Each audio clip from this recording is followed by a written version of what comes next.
Don't let these tears fool you. There's all dog around this mug. I'm good.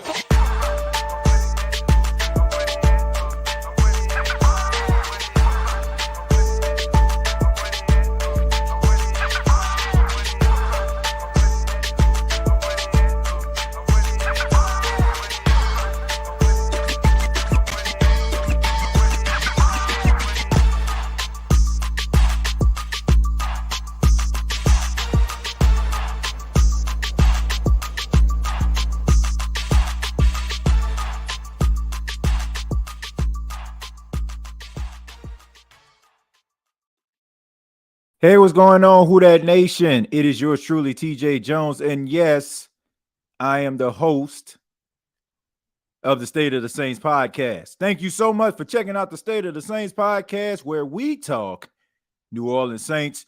On this edition, we're going to be putting a final bow on the Saints Week 3 game versus the Green Bay Packers. We're also going to be breaking down some of the comments that were made by head coach Dennis Allen in a press conference that involved quarterback Derek Carr. But I want to say thank you to everybody that's in the chat right now, everybody that's listening right now. I really do appreciate it from the bottom of my heart. Yesterday, we broke a record for most live stream numbers in State of the Saints podcast history. We got as high as 720. Like, that's unbelievable, man. But thank you all so much for being here for this episode. We got to talk a little bit more about the offensive line. We got to talk a little bit more about Derek Carr. We got to talk a little bit about Dennis Allen and some of the comments that he made. I have 3 clips here. Dennis Allen spoke to the media today. You can check out the interview in its entirety on New Orleans Saints website, or you can go to the YouTube channel. And it has, Dennis Allen talking about the game, talking about some of the things he saw. For all my Derek Carr people out there that, that don't want to accept this. He even mentioned that he felt that Derek Carr held on to the ball too long. And I know that's a shock, since everybody, that don't like Jameis Winston for some apparent reason, their knock is he holds on to the ball too long. So there you go right there. But anyway, Dennis Allen spoke to the media, and he talked to them about, the prognosis of Derek Carr. And this is what he said. So Derek's got a sprained AC joint.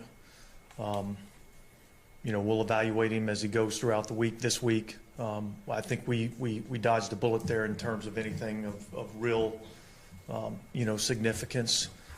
I think we're kind of saying week to week, but again, he felt better today than he did, yesterday. So we're not making any decisions today. We're not ruling anything out. We'll see where he's at as the week goes on. So the Saints dodged a bullet. It wasn't as bad as they first thought when he was, at the stadium at the time. He's dealing with an AC sprain. It's a shoulder injury. It's not anything too major. But this right here, I have to be honest with you, Who Dat Nation, I'm calling cap on this right here. This is what Dennis Allen said when the question was asked about the severity of the injury and how long it can possibly take to heal. Listen to this. No, I think my understanding would be this is more of a pain tolerance type of deal. I mean, there's been a lot of players that have played with an injury like this. Certainly when it's quarterback, it's a little bit different. But yeah, I think it's I'd say functionality. I don't think it's a further risk of injury. It's, can you function and do your job, as well as kind of a pain tolerance type deal. Dennis Allen is not telling the truth. He's not telling the truth. And I don't know if the doctors didn't make that clear to him, but an AC sprain is not going to heal up in a week. Like, if the Saints bring Derek Carr out there to play on Sunday versus the Tampa Bay Buccaneers with an AC sprain that he sustained last week, somebody needs to be fired. Like, seriously. Like a AC sprain at best takes you at least a month for you to like really kind of be functional to a point where, you know, you can actually do something, right? I mean, even, you know what I'm saying, depends on the severity of the situation. It's going to take at least a month. He's going to miss at least 3 to 4 games if you're actually doing the right thing by this guy. And then on top of that, even if this is one of those really, really, really, really, really light shoulder injuries where it could take up to 2 weeks to heal, he gonna be right back on the shelf again because of this offensive line. Because I don't like the energy of this interview that was taking place when the question was asked about what are you gonna do to fix this offensive line. This is what our coach said. Yeah, look, we just got through with the game and we just went through an evaluation. So, you know, I think we'll look. We're going to look at everything as we go throughout the week. We'll see where we're at from an injury and health standpoint, and then you know, we'll make a decision and start working that way this week. This man making it seem like this offensive line is just hurt all across the board. No. I'm hurt. I'm hurt to have to watch this slaw-ass offensive line go out there each and every week. And you, out of all people, should have had enough. You should have had enough. You have lost 2 quarterbacks over the last 2 years due to the ineptitude of this offensive line. And this dude acting like these boys just been having just a rough time at it and that just is what it is. What are you talking about, dude? Do you not understand? And I'm pretty sure you do. They need to do something about this offensive line. This lackadaisical attitude that this dude has, I mean, I get it, right? I get it. You don't want to feel like the sky is falling. It's only been 3 games. I get all that. But your quarterbacks are under attack. Do y'all not understand this? Who that nation? Your quarterbacks are under attack. These quarterbacks will not be able to sustain the level of play it is needed on a consistent basis, week after week after week, if they continue to get their block knocked off and hit, even when they deliver the ball on time. I'm telling you, you have to do something about this offensive line. And acting like these dudes about that life and they just had a bad outing, bruh, you're going to find yourself with the classifying in your hand and in one hand and a pink slip in the other. I'm telling you, if you do not fix this offensive line, you are never going to be able to keep your job. It's just that plain and simple, man. Look, the attitude, bro. This is up there with that Thursday night football game when it says keep on doing what you're doing. How can you look at this offensive line, who that nation, and really be sitting up here trying to make excuses for this? How? I get it, right? You don't want to make people feel like the sky is falling. I'm with you. I understand that. I really do. But damn, can you do something? Can you tell us something that'll make the Who Dat Nation feel like you understand what the heck is going on? And then on top of that, once again, you can miss me with that nonsense about the AC sprain and it's it's day to day, bruh, week to week or what have you. Like, this is a serious injury. And based on it, like, if this was the Philadelphia Eagles that we're talking about here, if this was the Detroit Lions offensive line that we was talking about here, the Philadelphia Eagles offensive line, then I can be like, you know what? Yeah, you know what I'm saying? Like, there's a small chance that he can re-injure himself. But when you look at this offensive line, the next time this dude go out here, he probably can break his collarbone. He probably can break his ribs.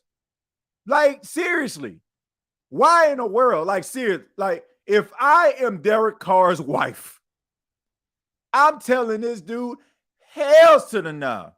Do not go back out there till you're 100%. I don't care what type of warrior spirit you have.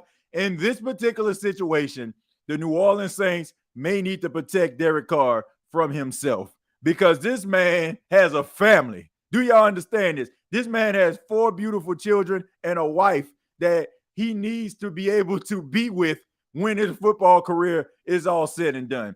And these offensive linemen, right now, based on what I've seen over the last 3 games, can only lead you one place, and that is to the local facility where Derek Carr has been on yesterday.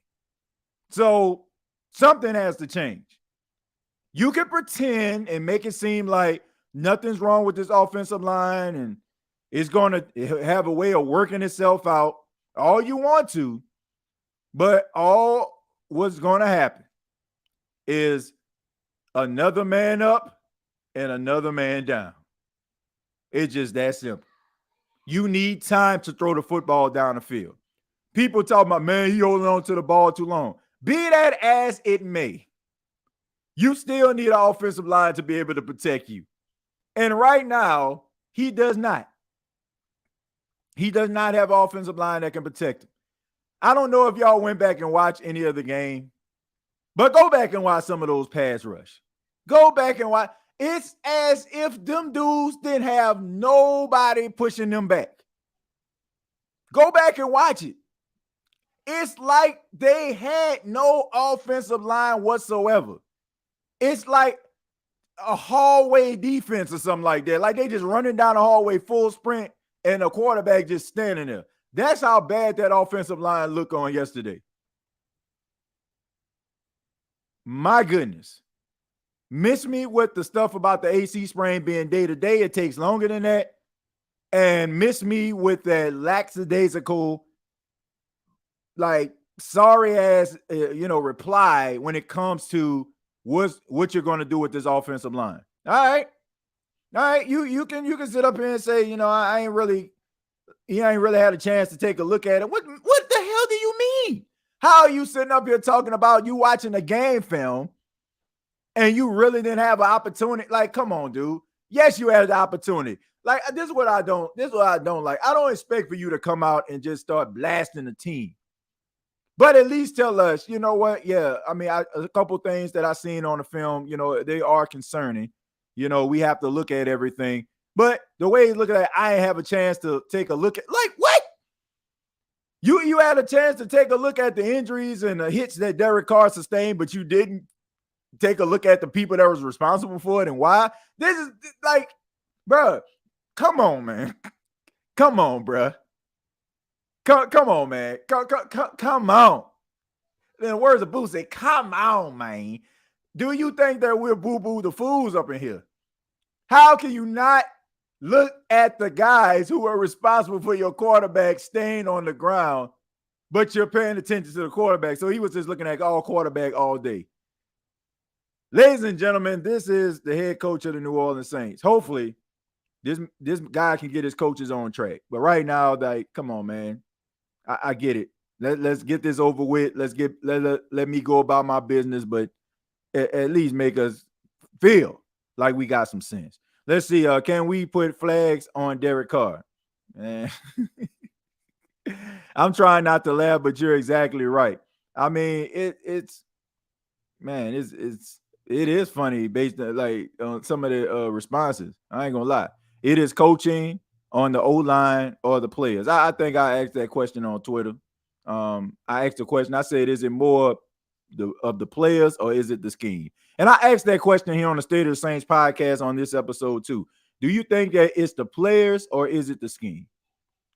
It says preach. O-line been playing like garbage for a while now.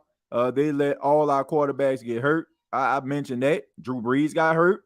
Jameis Winston got hurt. And now Derek Carr got hurt. So it's looking like a reoccurring thing. You want the real talk, that's what you get. I mean, that's oh man, this is about to be a wash of a season. I don't know if this is going to be a wash of a season. I still think the Saints are going to be pretty good. And honestly, look, this is how I feel too. look, I don't care what the heck is going on as far as this offensive line or quarterback, what have you. It's still the same. Like, this is still a soft schedule that y'all been saying, right? Like, the schedule is soft. If the Saints don't make the playoffs, like, that is still on the table. If the Saints don't make the playoffs, dude still needs to go. And like, honestly, and if you're not going to let Dennis Allen go, that whole offensive staff needs to go. Like, seriously, that whole offensive staff needs to go. Like, if you're going to keep this dude around, you got to have a different offensive staff. Like, Pete Carmichael has got to go. Like, you cannot no.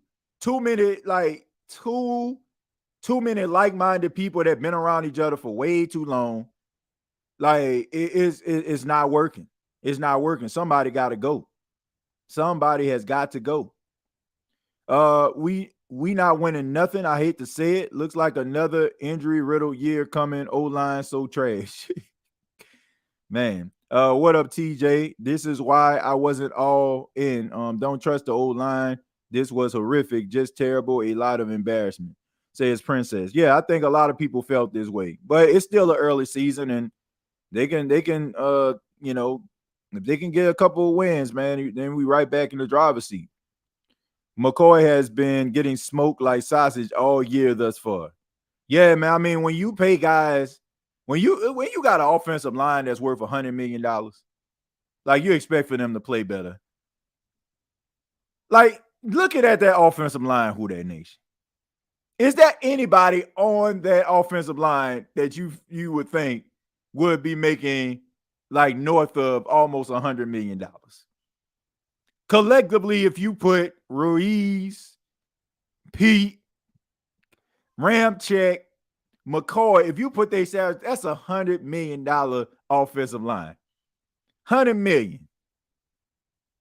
And honestly, man, they ain't worth as of right now, they not worth a prize in a box of Cracker Jacks. Like, seriously, that offensive line is Quilton Northern paper thin right now. Like, seriously, this is 100 meter, you know what I'm saying, tape. Y'all know you run at the end of the race and you break through the tape. That's what the offensive line looking like. It's looking like finish line tape offensive line around that thing. Like, seriously, you got to get this thing fixed, man. $100 million. Those guys aren't going anywhere. That's what I want people to understand. I keep driving that home. They're not going anywhere. This is your offensive line. From the center to the right of the center is your offensive line for the next 4 to 5 years, ladies and gentlemen. So you got to find a way to figure this thing out. You, in the words of Bill Cosby, you got to find a way to figure this thing out. Because if you don't, man, I feel bad for Jameis Winston. Man, I feel bad for that man if they can't figure this thing out. TJ, that offensive line has first-round picks on it. There's no excuse for them to play that bad. It got to be the coaching. Look, if you add Andrus Peat, you got left tackle, first round. Left guard, first round. Center, second round. Right guard, first round. Right tackle, first round. So you got 1 second-round pick on your offensive line. And they're worth $100 million. And that's what you can muster up. My goodness. We got to be better, man. We got to be better. And I'm seeing people up here talking about self-inflicted wounds. You know, like, is it really self-inflicted wounds, or is it just the fact that these guys aren't really good? Like, seriously, like you think about self-inflicted wounds, it's like you beating yourself. Like, I guess, honestly, any team can do that, right? Like, I think when I think about it,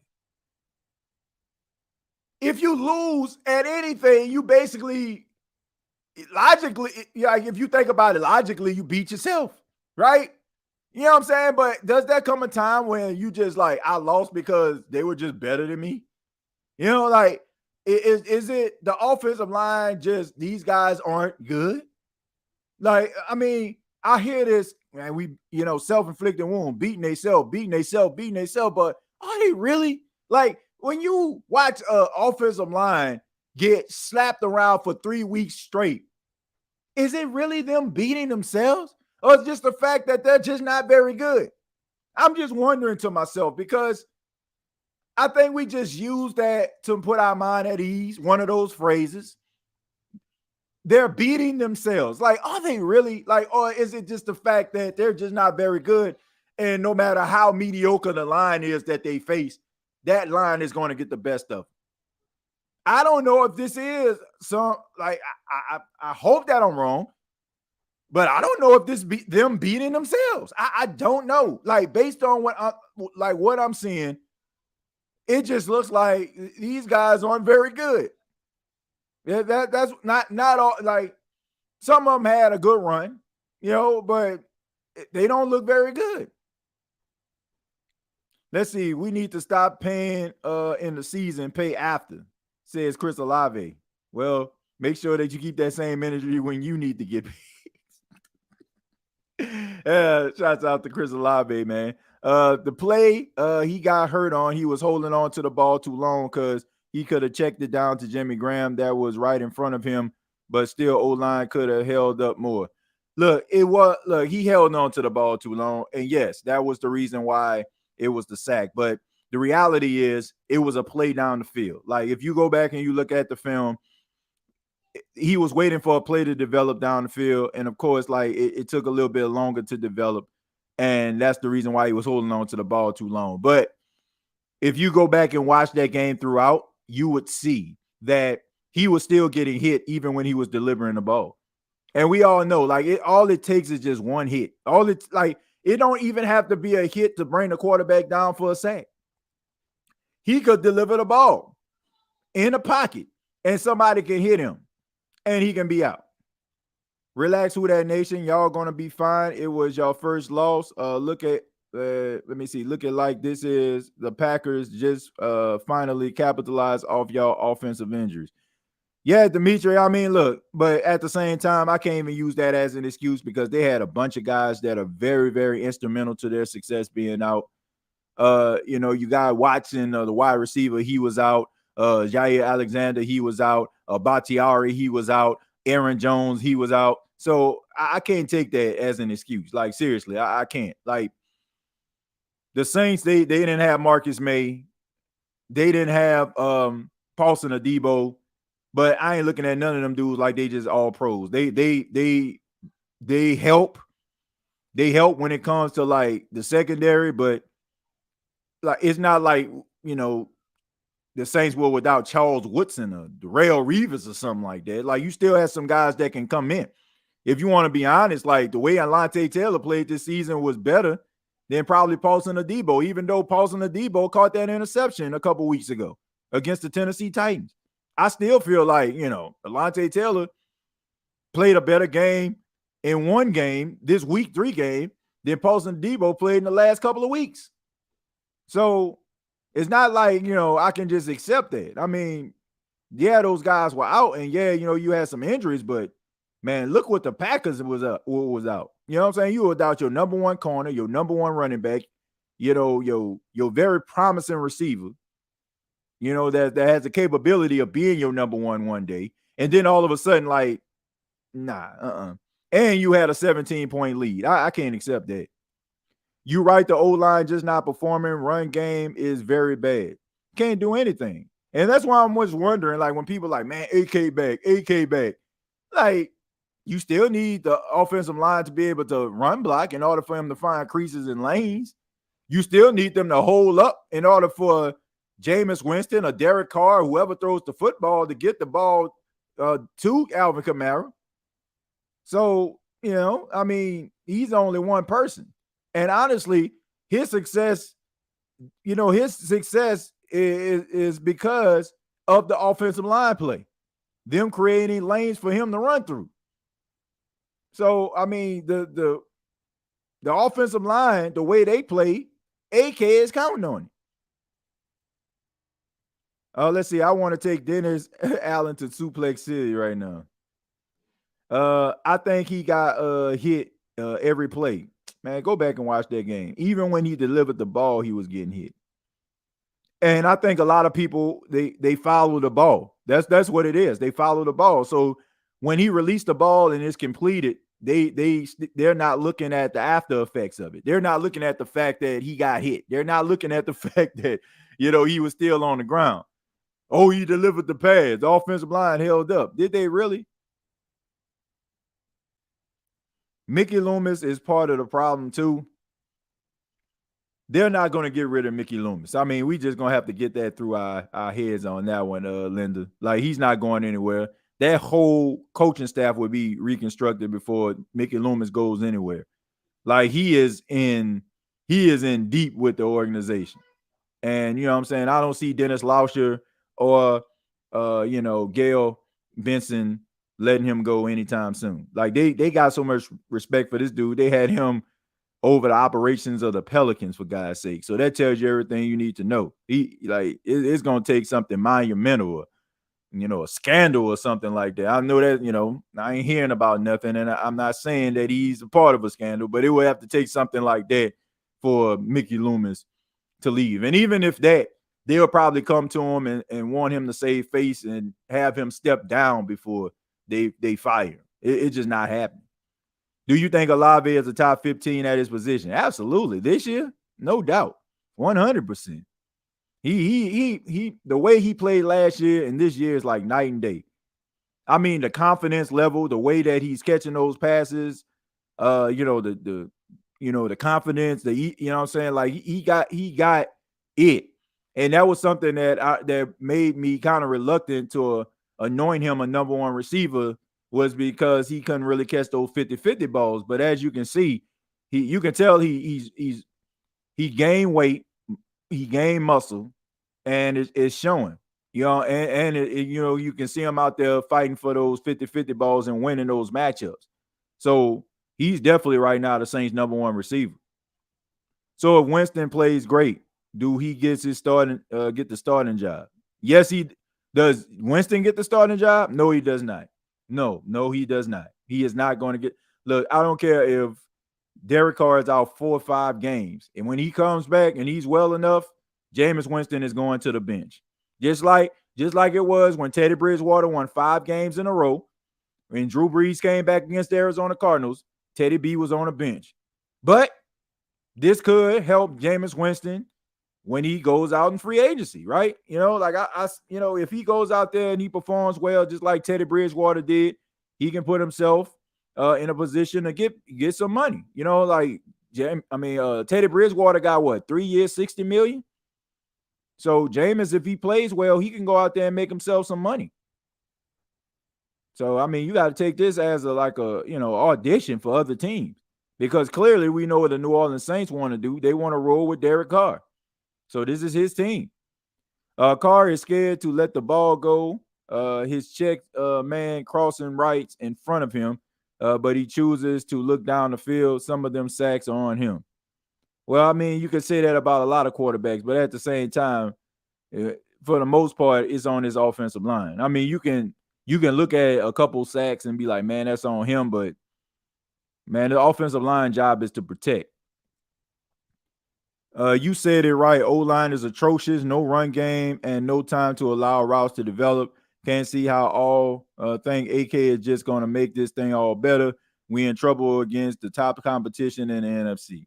Defensively, even though, it wasn't the best showing in the world on Sunday, I still believe in this defense. I still think they have a championship defense, all things considered. They always have like one of them games where it's just a head scratcher, bad tackling, bad technique. But also I look at the fact that we are 3 games into the season, and this is probably the longest this defense has been on the field, was against the Green Bay Packers. So you still have, don't get it twisted. I know we are 3 games into the season, but these dudes are still working on their conditioning and being prepared for all different type of scenarios. It's only so much a team can prepare you for, right? Until you actually get out there in real time. Like Real-time action is the real thing that is going to prepare you for every situation. So even though, you know what I'm saying, these guys are well conditioned, they should be, but at the same time, like, this is 4 quarters of football, you're constantly running, right? There might be a time where you're constantly running at practice, but it's not going to be as long as they were out there on the field in this game. So a lot of that had to do with the fact that they probably was tired for being out there that long because the offense couldn't do much. We played through Dennis Allen, which is conservative because he believes in the defense. Sean Payton would have stayed aggressive after Derek Carr's injury, or at least ran some screens. Yeah, he probably would have. And that's the difference between the offensive coach and a defensive coach. The defensive coach wants the last line of defense to be the defense. He wants the defense to be out there when it's all said and done. And he wants the offense to probably, do enough in order for the ball to go back into the hands of the opponents for his defense to take care of it. When it comes to the offense, it's completely different. Like, offensive-minded coaches want the quarterback to be the last person with the ball in their hands to deliver plays down the field to win a football game. So I do think that, the New Orleans Saints are super conservative. I stand by that. I don't care what anybody says. Like, I said this yesterday. I think I was talking to Chosen at the time. I said it's almost to a point where I don't even want to see the Saints have a lead throughout the game. Like, I'd rather the Saints be playing with behind the 8 ball during games and facilitating a comeback, because I feel like when they have a lead, especially throughout the game, they just start making bonehead decisions. Like it's like they can't keep a lead. It's like they're too afraid to be aggressive, and they don't do enough in order for them to try to pile on to the lead. Right? It's like if they got a 14-0 lead, right? If they get 21, it's probably going to be a pick six, a scoop and score, or something like that. It's like when they get like 14 points, they're like, okay, nobody has scored more than 20 points on us in 11 games. So all we need is like 14, and the defense will do the rest. I mentioned this. I think it was maybe like week 1 or week 2. I said, what happens when the defense doesn't put forth a star-studded performance? Then you have an offense that has been inept. You're expected for them to put points on the board. And if they haven't shown you they can do that, what makes you think they're going to do it if your defense is down that game? And yet again, they didn't do it. Like, you got to understand, the Saints only scored 6 points as an offense, right? The other touchdown came from special teams. So if you think about it, like, what? How many touchdowns have they scored in the last couple of weeks? 1 in each game? One to Rashid Shaheed in the first game. They scored another touchdown in the second game. You know what I'm saying? That was with Tony Jones Jr. Well, 2. They scored with Tony Jones Jr. 2 touchdowns, right? But in the third game, they scored 1. So they got a total of 4 touchdowns in 3 weeks? That ain't good, man. That's 1962 type football. That's Johnny Unitas quarterback, and like that's slinging Sammy Baugh right there. You know what I'm saying? That's when Dick LeBeau, God rest his, he passed away. Dick LeBeau type stuff right there. So it's like, man, you ain't about to win like that. Not in today's NFL, where the rules are skewed towards the offense. Like, you ain't gonna win like that. It's just not happening. You got to put some points on the board. Gruden going to be OC once his trial over next month. LOL Pete going to be gone. Well, they need to figure out something. And I don't know if they're going to get rid of Pete Carmichael like in the middle of the season. I think they probably end up like towards the end. Like, it seemed like they based on how long he's been there, based on like the respect level they have for him, I can't see them just, kicking him to the curb. Like, I can see them bringing somebody else in to help him before they just say, we just see across the wire Pete Carmichael is fired. I could be wrong, but the Saints kind of strike me as that type of organization. When Jameis Winston came in, I knew who was getting the blame. I don't understand how anybody can blame Jameis Winston. I really don't. I don't understand how anybody can blame Jameis Winston after, even if, like, I'm pretty sure a lot of people, that blaming this dude are like Derek Carr fans and supporters. How can you watch Derek Carr get carried off the field because the offensive line can't protect and not look at the same situation that was happening with Jameis Winston? Like, do you understand? Like, the quarterback changed, but the offensive line didn't. These are the type of people that just want to knock this dude. They do not want to see him as the quarterback. So for any little opportunity that they can, they know deep down inside, if you put it all together, this dude has absolutely nothing to do with this L. But instead, they rather sit up here and take it any way they can. I told you, people will take a win or a psychological win any way that they can. Like, even if that means like them suspending their imagination and not focusing on reality. Any type of win they can get. There's no logical person in this world that will sit up here and tell you that Jameis Winston is responsible for the loss for the New Orleans Saints after what the offensive line did to their starting quarterback, allowing a defensive lineman for the Green Bay Packers to shift his entire weight on top of this man's shoulder. But you know what the narrative would be? Like, honestly, you know what the narrative would be? If Derek Carr would have came back into this game and the Saints would have lost, let's just say nothing was really seriously wrong with Derek Carr to a point where he just, let's just say, for example, it was just like maybe they knocked a win out of him or something, but he got his win back and he came back into the game. And if the Saints in the second half were able to do the same thing that they did, which is absolutely nothing, the narrative would have been, man, the offensive line wasn't protecting for him. They weren't holding it down for him. So how is it that you can accept that and you can put that into the atmosphere? And I'm pretty sure you would, but you're not looking at the fact that same offensive line was protecting for Jameis Winston. There's not, like, I'm telling you, like, people, the way that people can shift the narrative and make things work in their favor without even realizing how much of a jackass that they sound like for real, like it's amazing to me. It's amazing to me how people can do these things. Like, and they be dead ass serious too. They be dead serious. They be dead serious about this too. Like, man, it's amazing. It's amazing. It's like Derek Carr throws an interception. Well, he was trying to make a play. Jameis throws an interception. Man, see, I knew that was going to happen. Derek Carr makes a boneheaded play. Man, he a baller. He a warrior out there.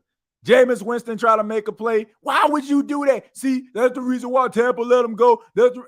It's amazing to me. Like, people just don't see that they have a bias.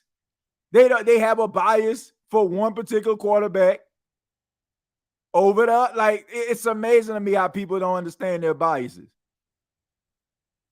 and will sit up here and argue their bias. Like, there's no way around it. Like, do you not understand this? Like, this was the same offensive line that got Derek Carr killed.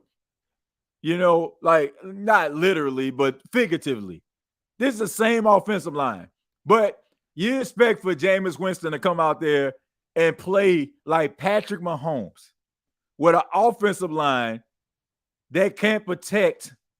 Couldn't protect nothing. Like, they can't protect. They can't protect their house with a storm door. You know what I'm saying? Like, what are we doing? What are we doing? Like, just say you don't like the dude. I'd rather people just sit up here and just say, I don't like the dude. Like, seriously. Because the energy that we watch throughout the totality of a game for Derek Carr is not the same energy. We are willing to give Derek Carr the benefit of the doubt. I'm not saying everybody. Some of us are pretty much even keel. I like to say a lot of the members of the State of Saints podcast groups and the chats we pretty even kill. Like every now and then you have some people that's like way out in left field and you wonder what the heck they talking about. But we pretty even kill here for the most part. But you have some people out there, they will not give this dude the benefit of the doubt. They will not give him the benefit of the doubt. And I just feel like you just got to be even kill in this situation. If you came out and you said that you just didn't like Jameis Winston, fine. It is what it is. Like, if you want to make an argument that I ain't never really seen him win anything, or, you know what I'm saying, like I'm nervous about him at the quarterback position, fine. But to sit up here and just make it seem like Derek Carr was just setting the world on fire, I just told you. He has what? 2 passing touchdowns? 2 passing touchdowns in 3 weeks? 2 passing touchdowns in 3. If I'm not mistaken, he has 2 touchdowns, 2 interceptions. Am I not mistaken, right? I could be wrong. So, and honestly, if you want to be technical about it, like how some of y'all do it, he should have had 3 turnovers because that fumble that the Tennessee Titan player picked up and ran back, a lot of people felt like that should have been a fumble. So if we want to get technical about it, like let's get technical. But let's not act like one person's imperfections don't exist, but then want to magnify another person's imperfections just because you don't like them. That ain't cool. That's whack. You know, that's whack. Like if we gonna call them out, call them out. But don't just sit up here and when somebody call out the imperfections, especially like those that probably ride for Jameis Winston, they call them out. Don't try to make excuses now because they're doing the same thing. That is the definition of a hypocrite. The same old line he had last year, for real, they've been bad. It ain't gonna happen. Get ready, in my opinion. They waiting to chew him out. He better play mistake-free. $150 million for Derek Carr is just insane to me. Why haven't the Saints ever tried a mobile quarterback or a college to start fresh? We only get old vets. Now it's killing us. It's because the Saints like to play the game a very simplistic way. Like, seriously. Like, think about this. The most innovative thing that the Saints do is trot out Taysom Hill. That's the most innovative thing that the Saints do.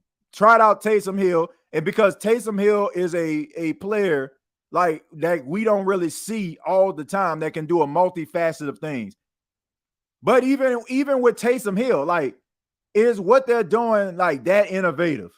Like a QB draw, a RPO, having Taysom throw the football. Like, that's all Taysom. You know what I'm saying? Like, that's all Taysom. But Taysom is like 3, 4, 5 players in one, right?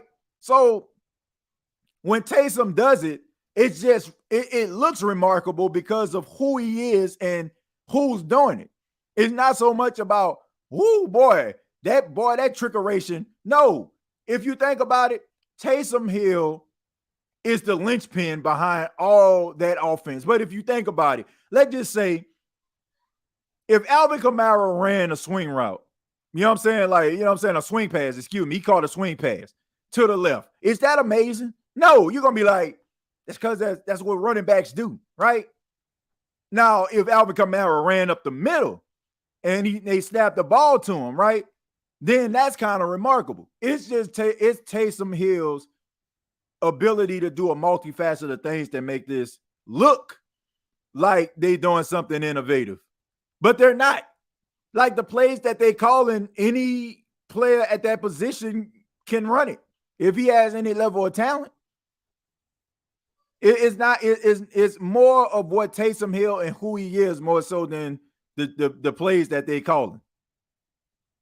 Taysom Hill turned a lot of ish into sugar, and y'all know it.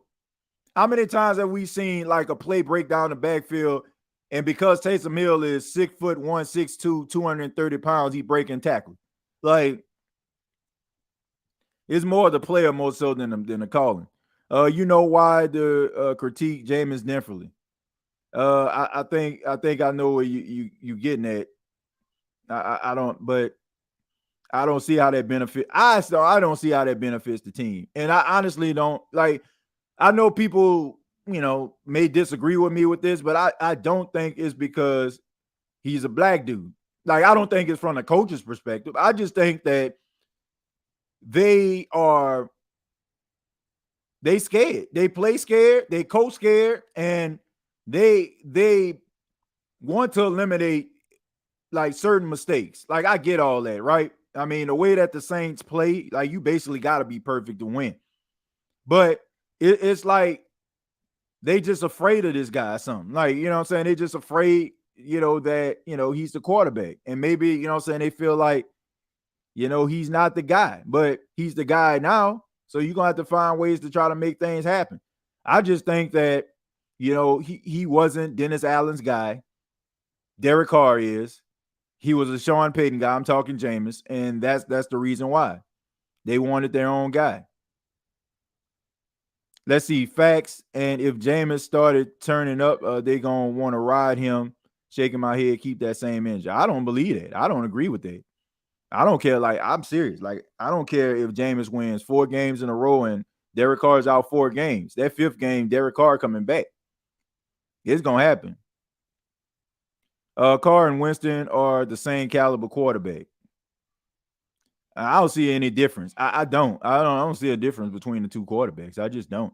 When Jameis signed with New Orleans, I was like, finally, Jameis goes to a real organization. Now I'm thinking he should have signed with Pittsburgh instead.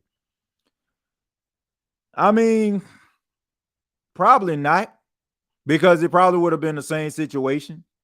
Organizations like to go with the young guy because they care about what their fan base thinks, because those are the people that's buying the paraphernalia. They're the ones that's putting the behinds in seats. They're the ones that's spending their hard-earned money to pay for parking, pay for season tickets. So they like the reputation of Jameis Winston is not a good one, and rather for better or for worse. I mean, that's the reputation. That's the reputation that people have for him, that he's not a good quarterback, that he's a turnover machine.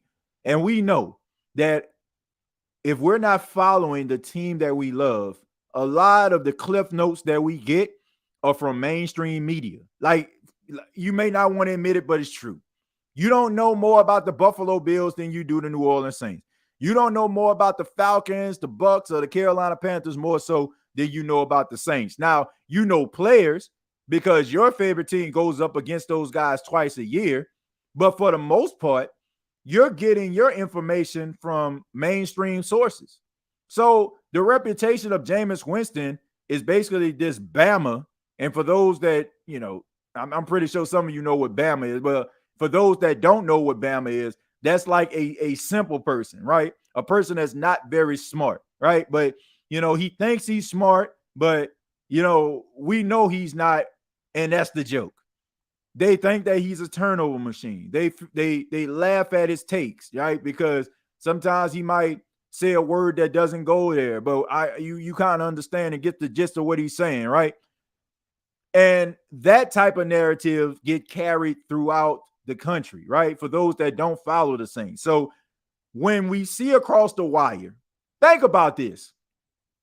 When we see the New Orleans Saints sign a certain player, and that player on his other team struggled, what's the first thing that you say? Man, this dude ain't good, man. He missed the tackle in week 7.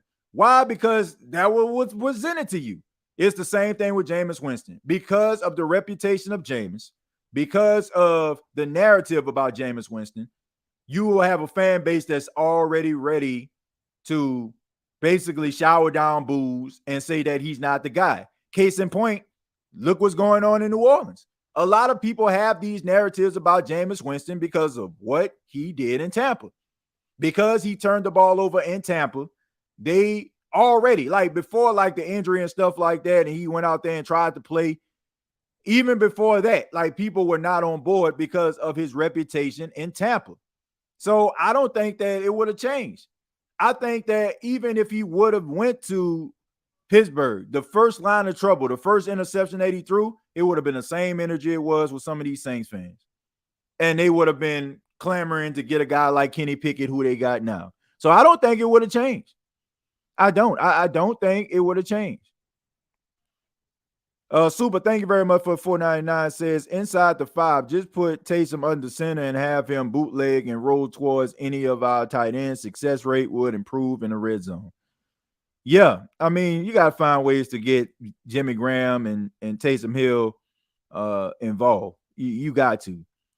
I'm gonna read a few more and then we're gonna go ahead and get up out of here, folks. Thank y'all for being here. We got 256 people watching this right now. I ask that you hit the like button. Thank you for everybody, that's donating. I mentioned this before. It really does help those that donate. Don't get me wrong, but please hit the like button.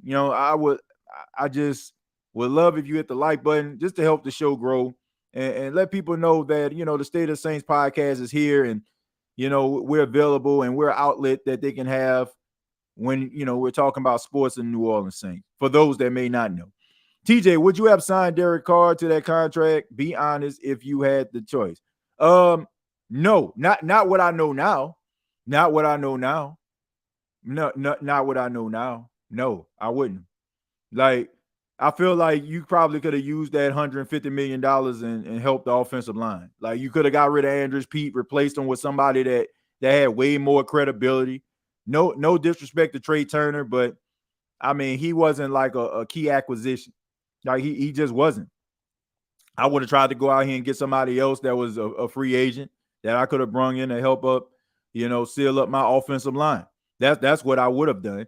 And honestly, I didn't have anything against Derek Carr. I was excited like that the Saints got Derek Carr because I got respect for him. I like him as a quarterback. He has a high completion percentage. He facilitates comebacks. He has a warrior spirit for the most part. I like, the fact that he's here. I like the confidence that he has in himself, even though I feel like sometimes like his confidence is, more elite than he is, but sometimes you need that type of mind frame. Like, even if you're not that good of a quarterback, if you think that you are, more than likely you'll play like it in most cases. But I'm always a prime believer in, getting a young quarterback, with a promising career. Especially like going into the 2024 draft. Like, I feel like you can get yourself a really good quarterback. I really do. And, but this is the quarterback you're going to have for the next couple of years. So he needs to work out. He needs to work out. We've had enough of the offensive line. Said you are right. Says, and apparently Sean so far ain't the quarterback guru they made him out to be. Looks like Drew was one hell of a quarterback when Peyton teamed up with him.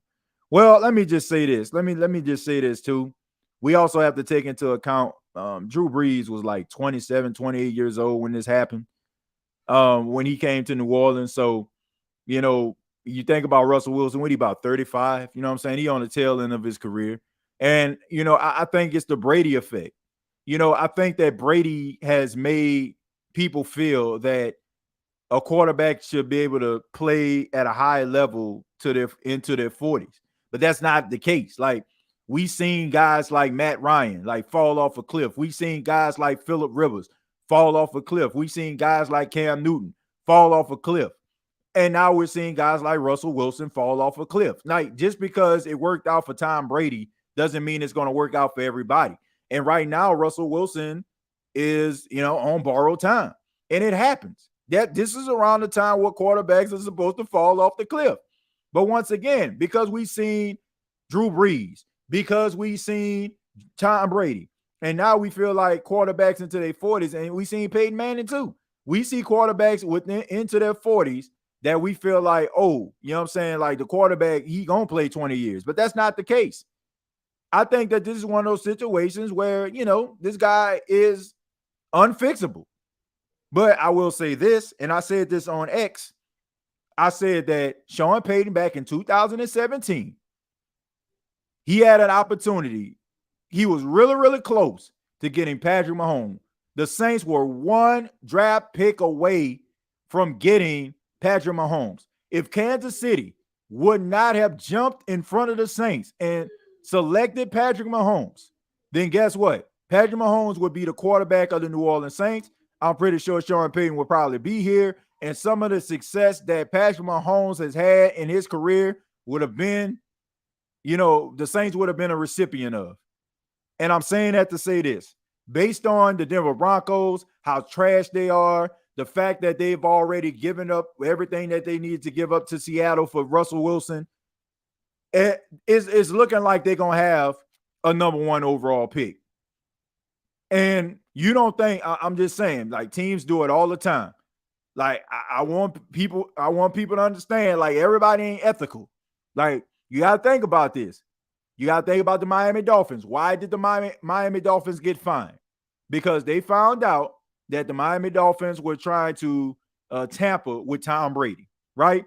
And you had Sean Payton on the phone having a conversation with the Miami Dolphins. Rather, it was him or his representation, but they represent him. And they were talking about possibly him being the coach of the Miami Dolphins and Tom Brady going with him. So if you're going to do something like that, that's unethical, trust and believe that what's it to an organization if you know that you can get a generational talent like Caleb Williams to tank and lose and a team drops 70 points on you, what's it to you? You don't think that Sean Payton is looking at Andy Reid, a guy who went to several NFC championship games with the Philadelphia Eagles, and the knock on Andy Reid was great coach but can't win the big one. But now it looked like Andy Reid has a second life now that he has Patrick Mahomes as his quarterback. You don't think that Sean Payton, who had Drew Brees all those years, great quarterback play, isn't possibly chomping at the bit at the possibility of acquiring Caleb Williams as his quarterback for the foreseeable future? And all I got to do is look like slow to do it? I'm just saying, everybody ain't ethical, man. I'm just saying, everybody ain't ethical. When DC went down, the camera flashed to DA. He looked clueless and scared, no confidence in Winston. Yeah, he was like, you can read his lips. He was like, damn, I seen that.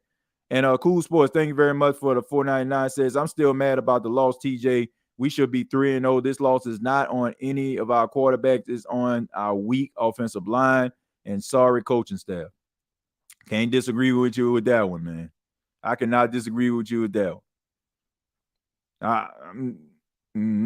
They look like they tanking. I'm telling you, man, like it looks like it. And then on top of that, I want people, I don't know what day it was, but I know y'all remember when Sean Payton was on Fox, he would constantly go and sit on the couch at Colin Cowherd. And I remember Sean Payton was saying, you're going to have teams, because, teams are going to be tanking. I can see the NFL going to the lottery system. So this is a guy that understands, right? He understands the system, but he also understands that the system has a flaw, right? And we always talk all the time about how people try to manipulate the system to make it work in their favor, especially if they know said system.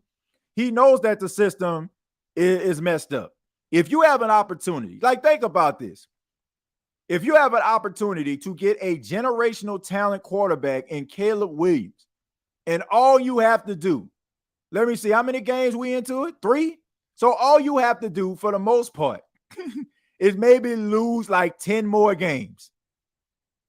And you can find yourself drafting a generational talent in Caleb Williams that you can mold and create an offense around and be explosive. Like, trust and believe. Like, don't think that guy won't do it. You don't think, like, seriously, you don't think Sean Payton looks at Patrick Mahomes, light up the league. He is now the face of the league since Tom Brady retired. You don't think he looks at that and be like, damn, even though Lattimore, like, is a wonderful, spectacular cornerback, like, is like nobody lost in that. Like nobody lost in that exchange. The Saints still got Lattimore.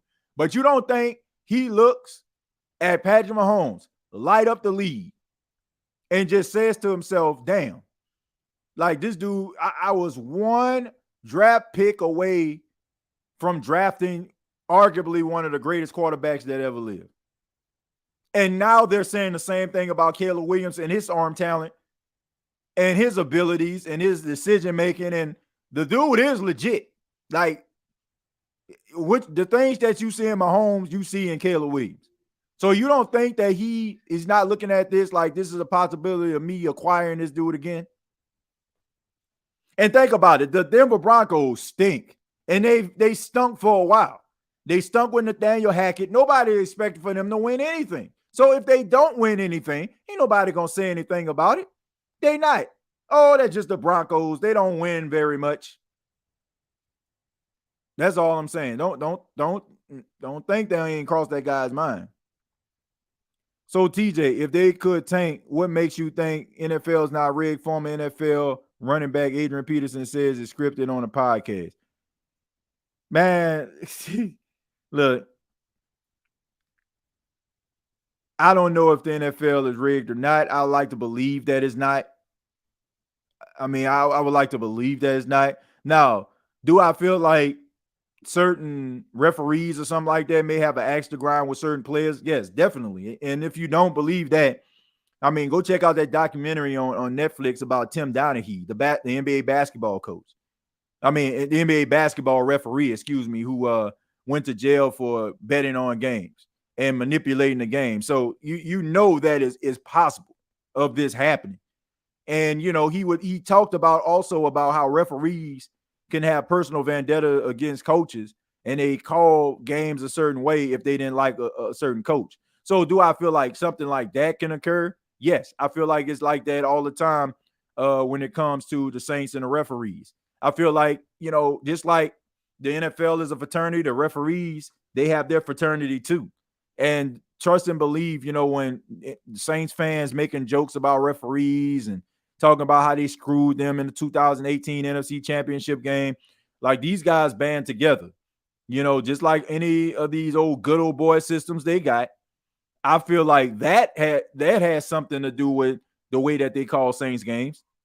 I feel like that, but they'll go as far as to say, like, how they doing WWE, like, okay, man, we're going to have this match, Brock Lesnar against Roman Reigns. Okay, we're going to start off in the ring. We're going to go out here into the crowd. I'm going to suplex you through a table. I'm going to put you back in the ring, and then I'm going to go get the steel steps. I need you to spear me for the 1, 2, 3. Roman goes over. Like, I don't expect for them to go like that. Like, hey, man, okay, look, check this out. I know y'all playing the Green Bay Packers today. I want y'all to look good for a half, go up 17-0. And then in the second half, this is what I need you to do. I need your team to look like they like a deer in headlights. I need your cornerbacks to lose the 50-50 battle on the outside. And I just need you to look lost, okay? We're also going to make sure that your quarterback overcomes some level of adversity first. We're going to have him get slammed down to the ground, and we're going to have a 315-pound man shift all of his weight on top of him. He's going to have an ACL sprain, not anything too serious, but he's going to miss a couple of games, and we're going to put Jameson again. Like, come on, man. Give me a freaking break. Y'all really think somebody just sitting up here scripting out something? Like, no. Like, if you want to talk about, like, the pace or the dictating of the game, then fine. But I don't think the players or the coaches have anything to do with that at all. I don't. I can't see that happening. Like, it would take a lot. Like, there's only, like, honestly, there's one sport that I feel like you can, like, manipulate to a point where it won't look so obvious, right? And that's, and that's baseball. Like, in baseball, you can kind of manipulate the game because you got the umpire, you know what I'm saying? Like, you got, he can decide to strike a ball if something come too close to the, like, you can kind of manipulate that. In football, like, football is one of those main sports too. Like, you can't manipulate that. Like, you can't like, it's too much margin for error for somebody to be seriously hurt for you to, like, dictate that. Now, once again, do I feel like the referees dictate the game? Yes.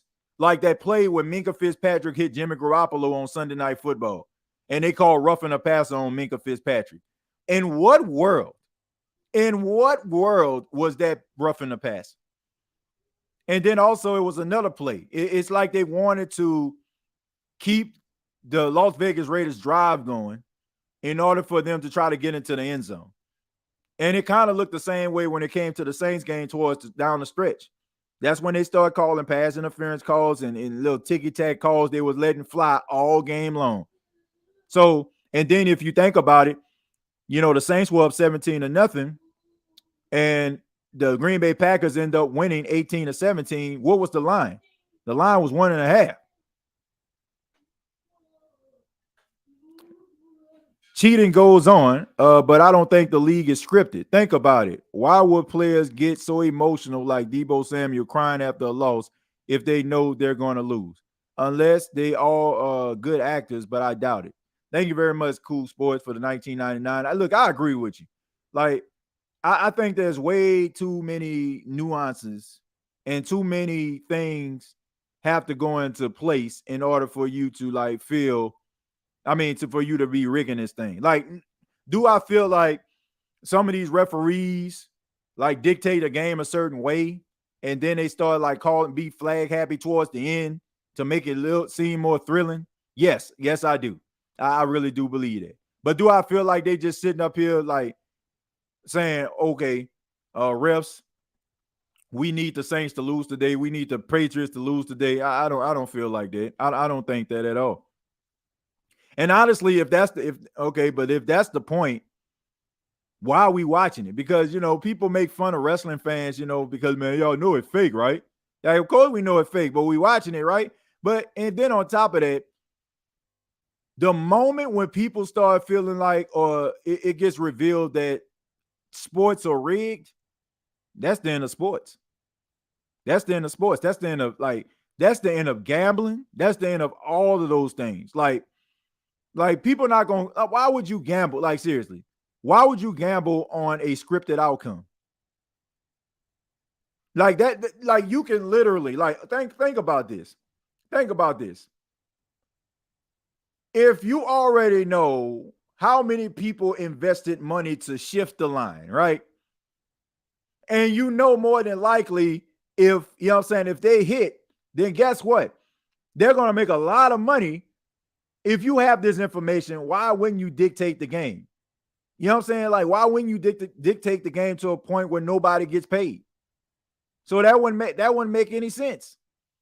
The moment where people realize that is entertainment or we've been duped, we've been bamboozled all these years. That is the moment where professional sports will cease to exist. Cease to exist. At least with wrestling, we get to see a DDT and power bombs. Exactly, because it's scripted. Right? You know what I'm saying? The whole entire premise behind WWE and wrestling is entertainment. Right? If they just sit up there and just stood there and just kind of tussled a little bit and, ripped the shirt or something, ain't nobody would care. People come there to see the 450 splashes. You know what I'm saying? People come there to see the DDTs, the suplex, the spears. That's what they come there to see. People come to see, guys compete, but they also want to see their favorite team win. I'm late, TJ, but I got to say this, bro.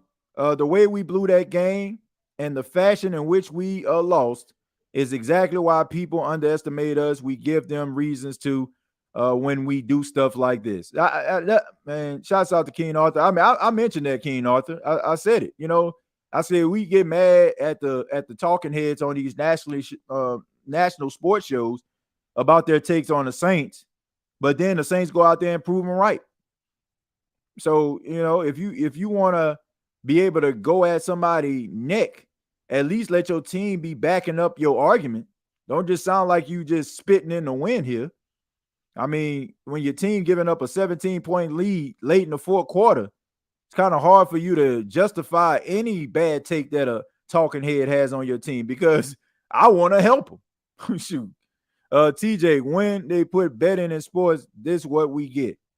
Yeah, but I'm just saying, if the moment where somebody exposes that, sports will cease to exist because people go to gamble because they feel like they have a chance. They want to feel like it's them versus the table, right? It's them versus the slot machine. It's them versus, DraftKings or whatever. That's what they want to believe. The moment where they feel like they have somebody behind the scenes that's watching them or dictating the flow, I don't see sports betting being a hot topic anymore. I don't see it being a thing anymore. TJ, why won't the league hire full-time reps? A properly used instant replay, yet the league allows instant errors called missed on game day. League don't care. I don't say they don't care, but we also have to look at the fact that it's entertainment. It's entertainment, right? If you can get like a controversial play or a controversial call or something like that, it's best for business. There was an old saying, I got to talk about wrestling again. Eric Bischoff. Eric Bischoff was a producer and he ran WCW back in the 90s, and he was, a character on WWE television. He wrote a book called Controversy Creates Cash. And that's true. Controversy creates cash. Think about this, man. Like, you slow down when you see, a car wrecked in the middle of the road. Like, what's it to you to see that, right? But you slow down because you want to see that, you want to examine the damage. You want to see if somebody's in that car. You want to see who's out there. You want to see what the cars look like, right? Like that's what it is. Controversy creates cash. Like, that's the reason why, more videos about negative depictions of certain, cultures or a fight or somebody going at somebody, cussing somebody out from here to high heaven. That's why those videos get more attention than somebody just knocking on their grandmother's door to give her flowers because she's been sick for months. Or, a child, who probably was diagnosed with cancer and finally ringing a bell. There's a reason why. It's because people are attracted to controversial things. So think about this. When something bad happens, you watching a football game and it comes down to the wire, right? And then all of a sudden the referees fail to make a call, or they do make a call that wasn't supposed to be. You're tuning into some of these sports shows to try to see their take and their thoughts on it. So all this stuff kind of goes hand in hand. Controversy creates cash. The more controversial the topic, the more eyes on it. The more eyes on it. It's like we can't even have both sides of the ball be elite. I ain't mad. Ain't my defense. They can only hold on for so long. Yeah. Damn right. Got me fired up. Let's see. I don't feel like calming down. Just imagine if Roger Goodell got fired now. That ain't Jerry. That's not happening. That is not happening. The name of the game is to make as much money as possible. And for better or for worse, he's not any New Orleans Saints, fan. None of the New Orleans Saints fans are fans of Roger Goodell, I should say. But he makes those billionaires even more money. And since he's been commissioner of the National Football League, they have made hand over fist in money. And we all know that these businessmen, these billionaires, the one thing that they love more than anything is their money. So he's not going anywhere. Like, he's making way too much money. And he's the one, honestly, he's the one that's absorbing all the blows, right? I think a lot of times we should be mad at some of these owners, but we never will be. And do you know why? It's because of Roger Goodell, because he is the figurehead. He is the face, right? Even if something, it goes wrong with the league, he gets the blame. Even though a lot of people don't realize they have meetings about the way the league is going. Like you get mad at Roger Goodell because running backs aren't getting paid. But who's the one with the checkbook? Like, I think for the most part, I know people, get mad at Roger Goodell. They get mad at Roger Goodell. Some things, are justified, and then there's other things that are not. We all are getting played, and they cashing out. Man, that'll be something. I'm telling you, the day people find that out, it will be the day that sports cease to exist. Jameis should be all right. Pete been better, but will not creative. He's not creative enough for me. Yeah, I think a lot of people can say that. I think a lot of people says, is it TJ or TJ? It's actually both. TJAY is what I constantly use as far as like a brand name, or if I'm doing anything, TJAY. But if I'm like, my wife or something like that, like she puts on a card, she won't spell TJAY. She just put T and J, of course, because those are my initials. My name is Timothy Jones, right? So what I'm saying, the initials are TJ.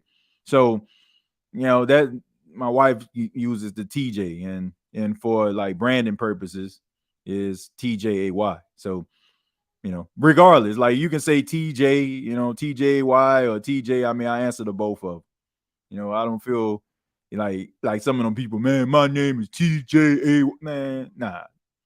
Either one works. Like, what I'm saying? Just, any one of those names work for me. Let's see, TJ, what you think about the turf versus grass and the players getting hurt on turf? I think they need to have grass, and I mentioned that before. Any football player knows the difference.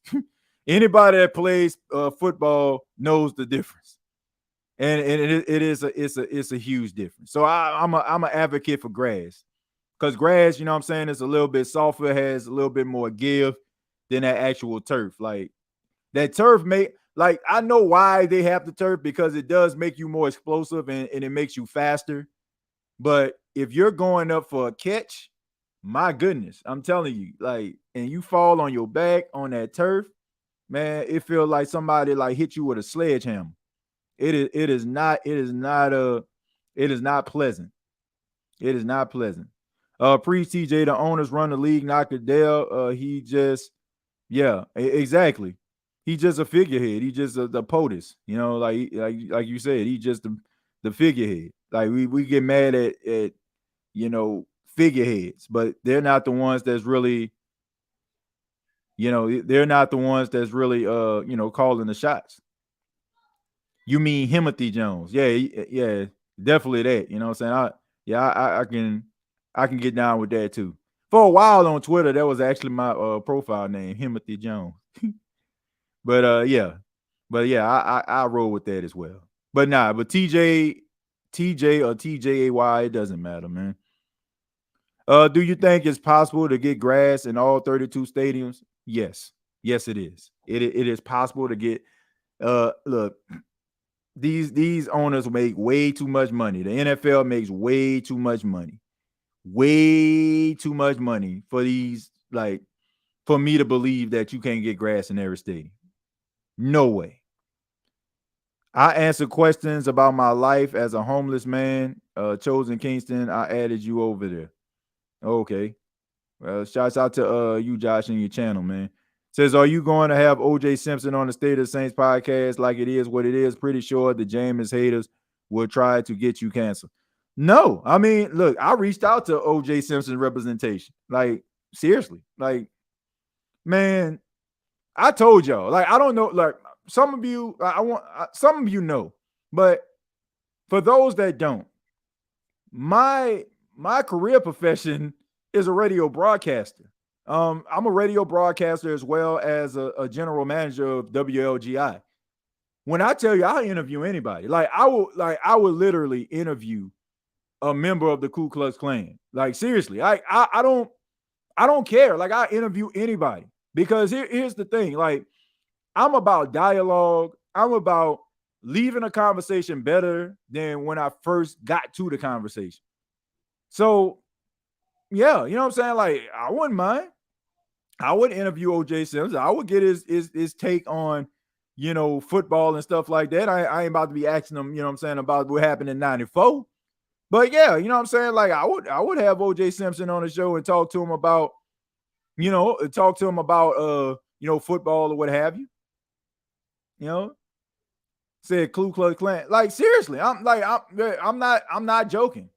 I am not joking. Like, I would have a conversation like, what made you feel the way that you do about African Americans? Like, I'm serious. Like, I don't discriminate when it comes to like interviewing anybody, because we all can learn from anybody. It's rather you can learn, rather you don't want to deal with that person, or you probably get a misunderstanding about the person.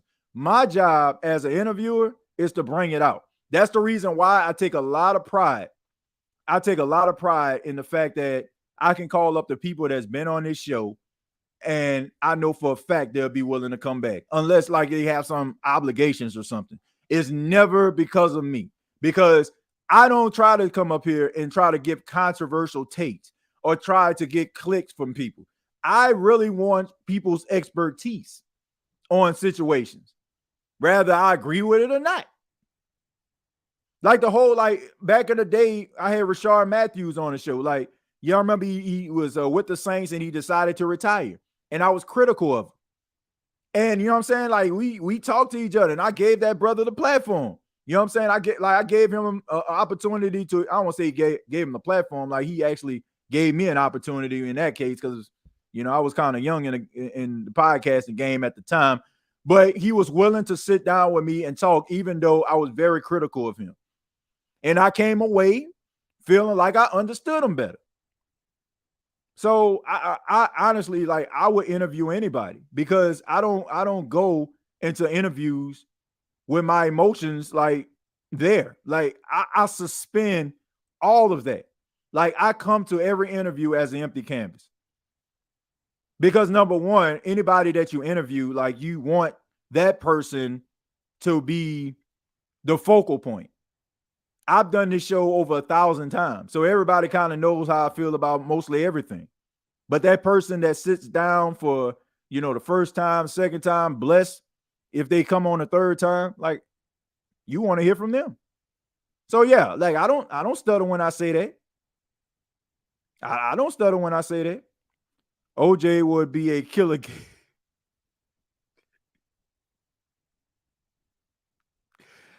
I'm not gonna touch that one. Let's see. If the glove don't fit, you must quit.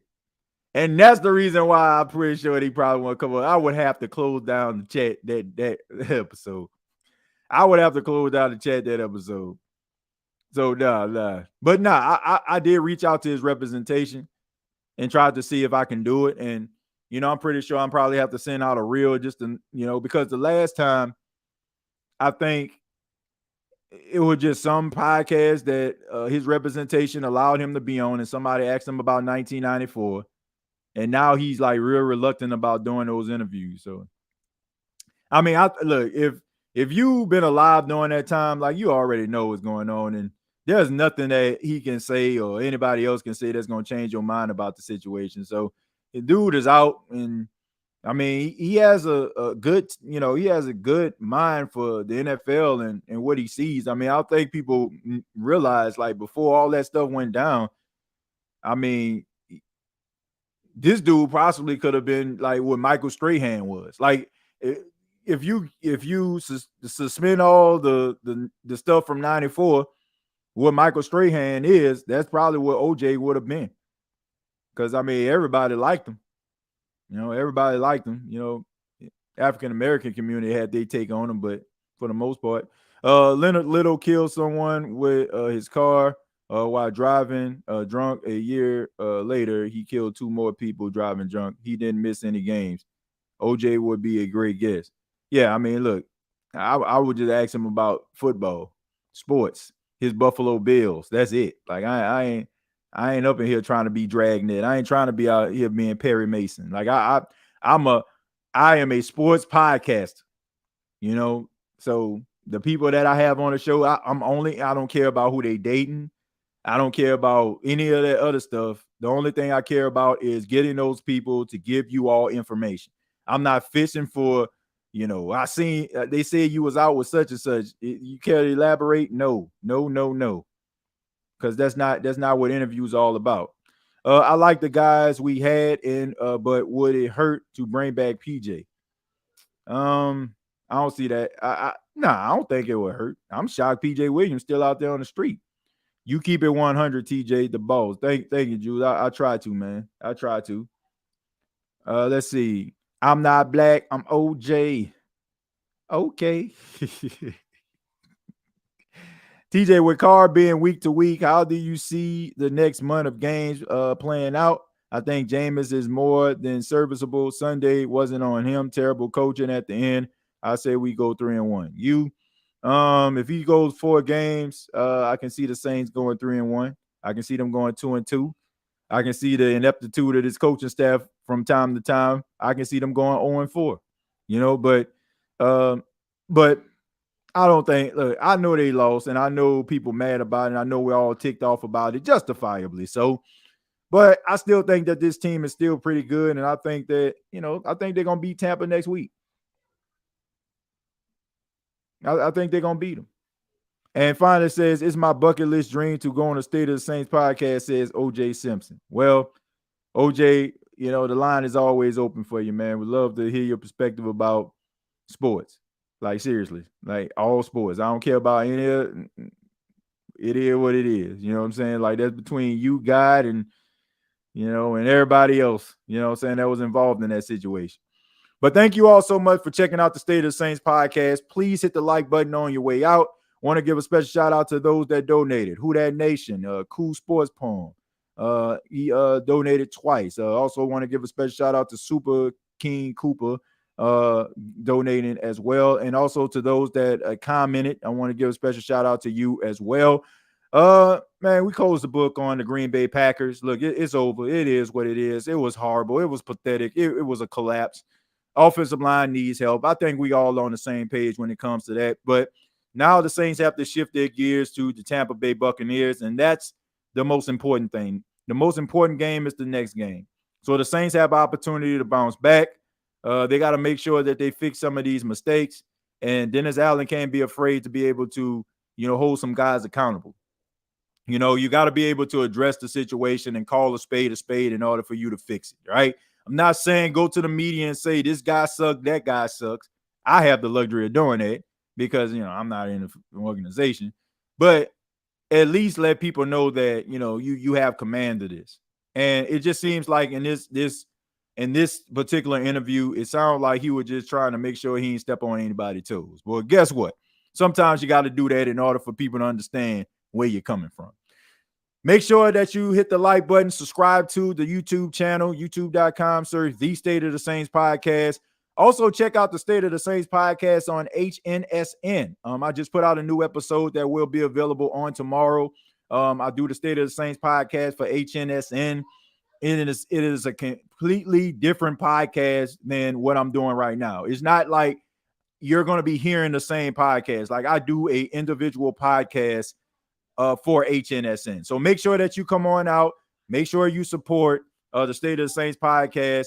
Previous episodes available on Apple Podcasts, Spotify, iHeartRadio, and Anchor FM.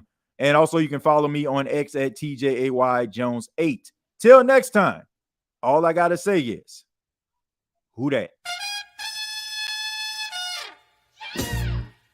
Hey, don't let these tears fool you. It's all dog around this mug. I'm good.